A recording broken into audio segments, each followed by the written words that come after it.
If I'm feeling that I'm not being fulfilling and serving well outside of my home, a lot of times I'm going to bring it in my home. If I feel like I'm not serving and doing well in my home, then it's going to impact me outside of my home and what I do. If I'm not fulfilling, if I'm not feeding, if I'm not nurturing myself, my adrenaline can increase, my blood pressure, my cortisol level, and it can give me actually what's called brain fog. But really, it is about appreciating who God's created you to be and who you are and all the gifts that you have. And when we're talking about what's happening in today's society, everybody's trapped, everybody's at home. So you do have this risk of violence, you do have this risk of stress, but then you can't do anything with it. You're just stuck, and it is having, I have no doubt, an effect on people's health. More than ever, if you're not praying and understanding all of the things and the fruit in your life, which everybody has them, and having that, beginning your day with that thanksgiving, then I think the tools might not matter. They might be too late. And then that brings an evaluation. So they pay attention more to their thinking.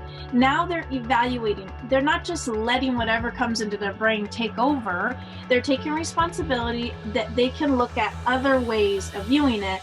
And then the third week is choose your thinking. I was a little insulted at first, to be honest, because it felt like he was saying, oh, it's all in your head, get over it. But that's not at all what he was saying. And as a biologist, I can tell you, going back and doing a lot of the legwork and the research, I've since discovered that our brains can really manufacture a lot of physical symptoms.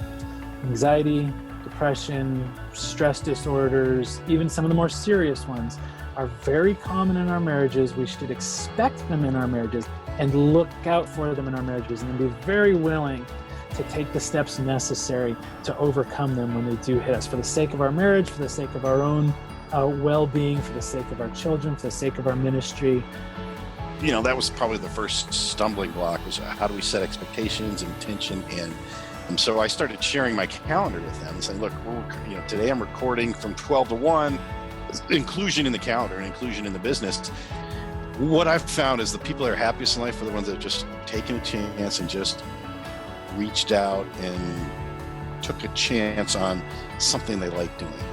Go for it, everybody. But you got to get it from here.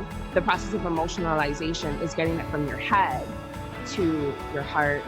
So this flower is, it's a Licoletua, and it only grows on the Big Island, specifically on the Big Island where the active volcanoes are. And it is the only flower that blossoms after a lava flow. So a symbol of the hard things and what happens when we can go through the hard things, this rebirth of life, and out of pain is a lot of purpose.